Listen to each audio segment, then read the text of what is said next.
ये तीसरी दफा बीजेपी की सरकार कैसे बनाई, किसने बनाई। इससे पहले 2019 में बीजेपी सत्ता में कैसे आई, इन सब बातों का बहुत खुल करके जिक्र किया। अगर मैं यही बातें दोहराऊंगा तो बहुत समय लग जाएगा, आप काफी देर से बैठे हो। साथियों, लोग नहीं चाहते थे बीजेपी की सरकार इस प्रदेश में तीसरी दफा बने। लोगों ने तो 2019 में मन बना लिया था कि हम भाजपा को सत्ता से बाहर करेंगे, और जब चुनाव हुआ था 2019 में तो भारतीय जनता पार्टी को केवल 40 सीट मिली थी, 50 सीट विपक्ष के खाते में आई थी। कुछ कांग्रेस के साथी जीत करके आए थे, कुछ इंडिपेंडेंट जीते थे, और 10 ऐसे भी जीत करके आए थे जो ये कहते थे हम चौधरी देवीलाल जी की नीतियों को आगे बढ़ाएंगे। जो लोगों में जाकर के ये कहते थे कि हम भाजपा को सत्ता से दूर रखेंगे, भाजपा को जमुना पार करने का काम करें। लोगों ने विश्वास किया, भरोसा जताया, 10 सीटें जिता दी। उन 10 को जीतने के बाद जहां विपक्ष में बैठ करके भाजपा को सत्ता से दूर रखना चाहिए था, सत्ता से दूर करने के बजाय भाजपा की गोद में बैठ करके चौधरी देवीलाल जी की नीतियों को गिरवी रख दिया। 5 वर्ष तक बीजेपी के साथ मिलकर के झूठ बोल करके, झूठ और लूट की दुकान चला करके इस प्रदेश को बर्बाद किया। लोग इंतजार करते रहे कि दोबारा जब चुनाव आएगा, जब चुनाव होगा, ये झूठ और लूट की दुकान चलाने वाले लोग इनकी दुकान को बंद करेंगे, वहीं भाजपा को सत्ता से बाहर करेंगे। इस बार तो फैसला था कि कांग्रेस की सरकार बनाएंगे। आम आदमी की जबान पे था किस तरह से भारतीय जनता पार्टी को सत्ता में आने से रोका जाए। इसके लिए लोगों ने लामबंद होकर के लड़ाई लड़ी थी।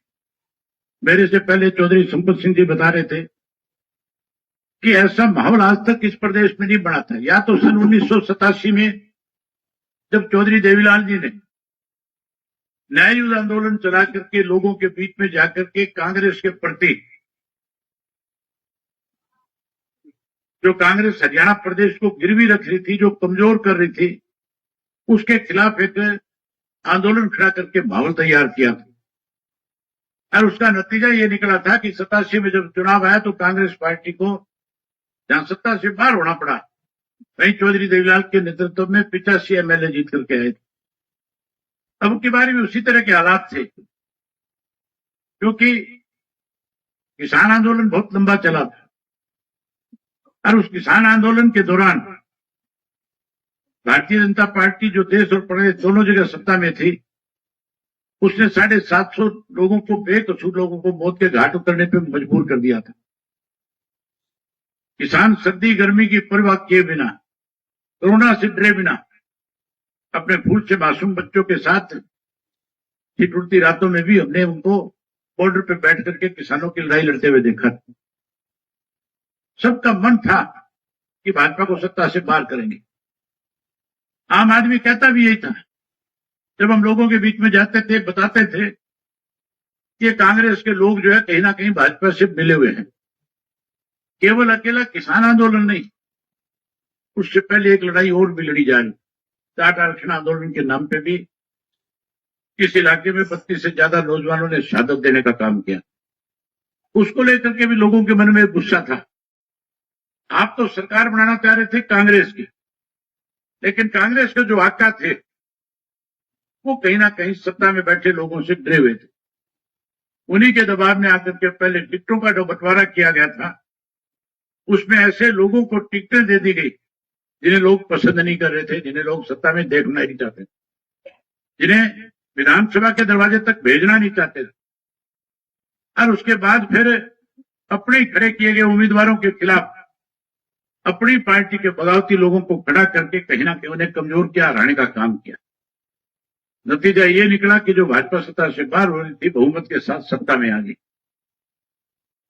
सत्ता में आने के बाद जैसे उनके आकाओं को पता लगा कि सरकार बनाने में मेरी पार्टी के लोगों का हाथ है, 1 वर्ष तक लगातार पूरे प्रदेश में लोगों के बीच में मैसेज देने का काम किया था कि जो लोग पार्टी के साथ दगा करेंगे हम ऐसे लोगों को पार्टी में कोई जिम्मेवारी नहीं देंगे। साल भर रखा, साल भर रखने के बाद जब 25 सितंबर को चौधरी देवीलाल जी का जन्मदिवस रोहतक में मनाया जा रहा था, तो कहीं ना कहीं इस बात का डर और भय दिखा करके अपोजिशन के लीडर की कुर्सी हासिल करी कि अगर मुझे नहीं बनाया गया तो आने वाले समय में जो मतदाता हमारे साथ लगा वो फिर इंडियन नेशनल लोकदल पार्टी के साथ चला जाएगा, कांग्रेस हरियाणा प्रदेश से साफ हो जाएगी।